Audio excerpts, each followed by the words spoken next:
نظر اللہ عبدا سمع مقالتی فحفظها ووعاها وبلغها من لم يسمعها۔ اللہ تعالیٰ اپنے اس بندے کو شاد و شاداب رکھے جو میری بات سنے پھر اسے یاد کر لے اور محفوظ رکھے اور دوسروں تک اسے پہنچائے۔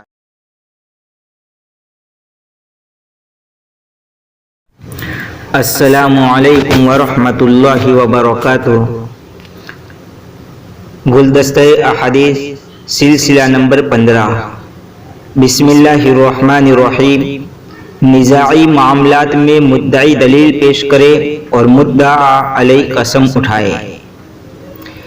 عن ابن عباس رضی اللہ عنہما ان رسول اللہ صلی اللہ علیہ وسلم قال لو يعطى الناس بدعواهم لادعى رجال اموال قوم ودماءهم لكن البينة على المدعي واليمين على من انكر۔ حدیث حسن رواہ البیہقی وغیرہ ہکذا وبعضہ فی الصحیحین۔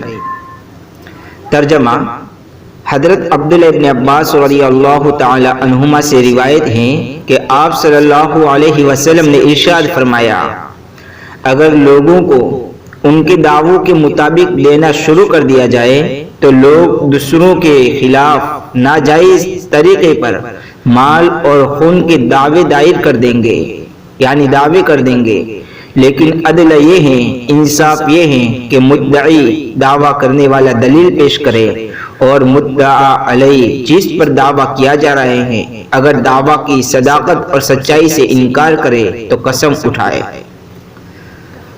مطلب: حضرت عبداللہ ابن عباس رضی اللہ عنہما روایت کرتے ہیں کہ نبی صلی اللہ علیہ وسلم کے پاس دو جھگڑنے والے آئے اور ان میں سے ایک نے دوسرے کے خلاف اپنے کسی حق کا دعویٰ کیا۔ نبی صلی اللہ علیہ وسلم نے مدعی یعنی دعویٰ کرنے والے سے فرمایا، دلیل یعنی شہادت، گواہ پیش کرو۔ اس آدمی نے کہا، یا رسول اللہ صلی اللہ علیہ وسلم، میرے پاس کوئی دلیل نہیں۔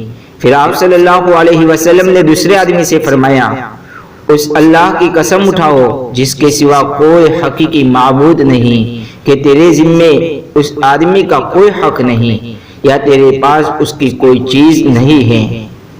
دلیل یعنی شہادت پیش کرنا مدعی دعویٰ کرنے والے کے ذمے ہے، کیونکہ وہ ظاہری صورتحال کے خلاف دعویٰ کر رہا ہوتا ہے اور اسے بری ذمہ یعنی اس دعوے سے بری ہونے کے لیے یہ کام کرنا ضروری اور لازمی ہوتا ہے۔ حدیث میں لفظ بینہ استعمال ہوا ہے جس میں شاہدین یعنی دو گواہ، دلائل اور قرآن اور تمام معاونات آ جاتے ہیں۔ حدیث میں لفظ بینہ استعمال ہوا ہے جس میں شاہدین، دو گواہ، دلائل و قرائن اور وہ تمام معاونات آ جاتے ہیں جو مدعی کے دعوے کو حق ثابت کر رہے ہوں۔ اسلام نے جو عدالتی نظام دیا ہے اس کی بنیادیں اس قدر مضبوط، استوار اور قائم ہیں کہ اگر ان بنیادوں کے مطابق فیصلے کیے جائیں تو شاید ہی کسی حقدار کی حق تلفی ہو۔ قتل، وراثت، تہمت، ملکیت و معاشرت وغیرہ کے تمام معاملات میں بہترین اصول وضع اور بنائے گئے ہیں۔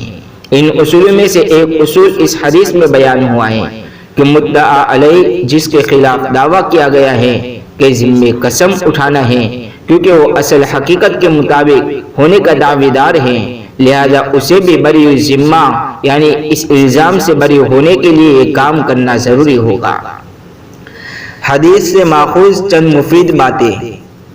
حدیث کی اہمیت۔ امام نووی رحمۃ اللہ علیہ نے فرمایا کہ یہ حدیث احکام شرع کے قواعد میں سے ایک بڑا قاعدہ ہے۔ مدعی اور مدعا علیہ پر لازم ہے کہ وہ اپنی جھوٹی گواہی دینے سے اور جھوٹی قسم اٹھانے سے بچے، کیونکہ ان پر بہت ساری احادیث میں وعید آئی ہیں، جیسے کہ حدیث میں ہے کہ جس نے کسی مسلمان کے حق کو اپنی قسم کے ذریعے ختم کر دیا تو اللہ اس کے لیے جہنم واجب کر دیتا ہے اور جنت اس پر حرام کر دیتا ہے۔ اسی طرح جھوٹی گواہی دینے والے کے بارے میں وارد ہوا کہ جھوٹے گواہ کے قدم کل قیامت کے دن نہ ہل سکیں گے جب تک کہ اس کے لیے جہنم واجب نہ ہو جائے، اور اسی طرح رشوت لینے اور دینے والے سے دینے سے بچنا بھی ضروری ہے، اس لیے کہ اللہ نے رشوت لینے اور دینے والے پر لعنت فرمائی ہے۔ یہ حدیث اشارہ کرتی ہیں اس بات کی طرف کہ اللہ باحکمت اور باخبر ہے اپنے بندوں سے، اسی لیے اللہ نے بندوں اور ان کی طبیعتوں کے مناسب احکام مشروع فرمائے۔ اس حدیث سے یہ بات بھی معلوم ہوئی کہ کچھ لوگ ایسے ہوتے ہیں کہ جنہیں نہ اللہ کا خوف ہوتا ہے اور نہ ڈر، بس وہ لوگوں کے خونوں اور مالوں کا دعویٰ ناحق طریقے سے کر بیٹھتے ہیں۔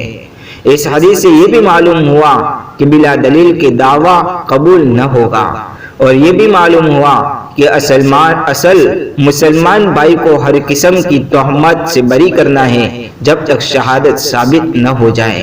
وآخر دعوانا ان الحمد للہ رب العالمین۔